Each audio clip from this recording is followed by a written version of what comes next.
জুলাই গণঅভ্যুত্থানের সম্মুখযোদ্ধা ও ইনকিলাব মঞ্চের মুখপাত্র শরীফ ওসমান হাদী হত্যাকাণ্ডের নেপথ্যের কারিগরদের বিষয়ে নতুন তথ্য সামনে এসেছে।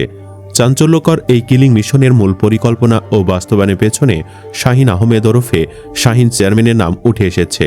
গোয়েন্দা সংস্থার ভাষ্য অনুযায়ী কিলিং মিশন বাস্তবায়নে অর্থ ও অস্ত্র দুটোর ব্যবস্থাপনাতেই তার সরাসরি ভূমিকা ছিল। কে এই শাহিন? তিনি কি দেশে আছেন নাকি ভারতে পালিয়েছেন? এছাড়াও মূল ঘাতক ফয়সাল এই মুহূর্তে কোথায় রয়েছেন? চলুন বিস্তারিত জেনে নেওয়া যাক।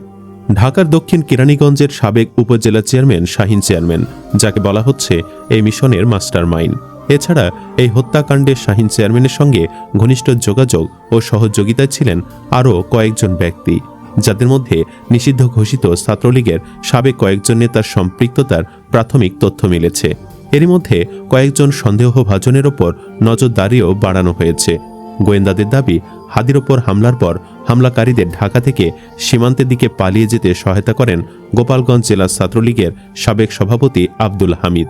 এ ঘটনায় তার সংশ্লিষ্টতার অভিযোগে তাকে গ্রেফতারের জন্য অভিযান জোরদার করা হয়েছে। তদন্তে পাওয়া তথ্য অনুযায়ী হামলার আগে ও পরে ঘাতকদের সঙ্গে তার একাধিকবার যোগাযোগ হয়েছিল। তদন্ত সংশ্লিষ্ট কর্মকর্তারা বলছেন, জুলাই অভ্যুত্থানে শরীফ ওসমান হাদীর সক্রিয় ভূমিকা এবং গত বছরের ৫ আগস্টের পর তার ধারাবাহিক বক্তব্য ও রাজনৈতিক অবস্থান আওয়ামী লীগকে চরমভাবে ক্ষুব্ধ করে তোলে। দলটির অভ্যন্তরীণ মূল্যায়নে হাদীকে বড় ঝুঁকি হিসেবে দেখা হচ্ছিল। সে প্রেক্ষাপটে তাকে লক্ষ্য করে পরিকল্পিত হত্যাকাণ্ডের ছক তৈরি হয়। আর এই ছক যিনি কষেছিলেন তিনি শাহিন আহমেদ, যিনি দীর্ঘদিন দক্ষিণ কেরানীগঞ্জ থানা আওয়ামী লীগের সভাপতি ছিলেন। স্থানীয়ভাবে একজন প্রভাবশালী নেতা হলেও আইনশৃঙ্খলা বাহিনীর নথিতে বহুদিন ধরেই তিনি সন্ত্রাসী ও অস্ত্রধারী হিসাবে পরিচিত ছিলেন। অভিযোগ রয়েছে, শেখ হাসিনা সরকারের সময় সাবেক বিদ্যুৎ ও জ্বালানি প্রতিমন্ত্রী নসরুল হামিদ বিপুর ঘনিষ্ঠ হিসেবে তিনি ব্যাপক প্রভাব খাটিয়ে একাধিকবার উপজেলা চেয়ারম্যান নির্বাচিত হন এবং নানা অভিযোগ সত্ত্বেও ছিলেন ধরাছোঁয়ার বাহিরে। এমনকি প্রশাসন শাহিনকে সমীহ করেও চলত। স্থানীয়রা জানান, গত বছরের ৫ আগস্ট রাজনৈতিক পট পরিবর্তনের পর আওয়ামী লীগের অনেক নেতাদের মতো শাহিন চেয়ারম্যানও সীমান্ত পেরিয়ে ভারতে চলে যান।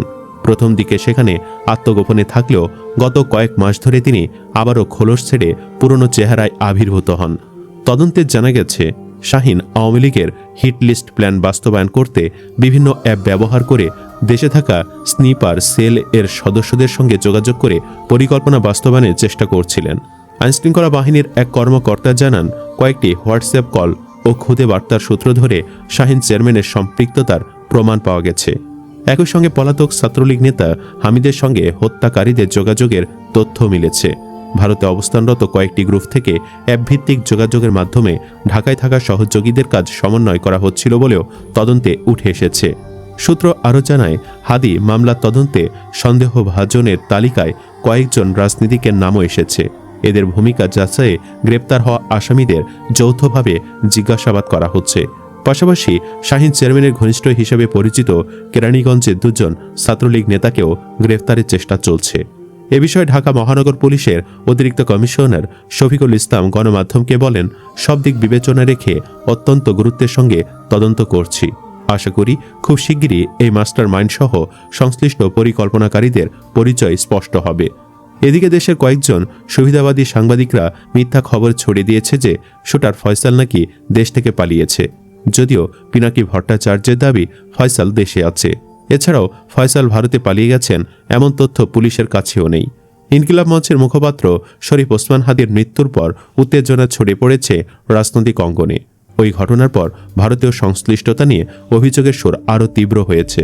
এর মধ্যে নতুন বিতর্ক সৃষ্টি করে বাংলাদেশে ভারতীয় হাইকমিশন বন্ধ করে দেওয়ার ঘোষণা দিয়েছেন জাতীয় নাগরিক পার্টির মুখ্য সংগঠক সার্জিস আলম। সুপ্রিয় দর্শক, আপনার কি মনে হয়, ফয়সাল কি দেশে আছে নাকি পালিয়ে গেছে?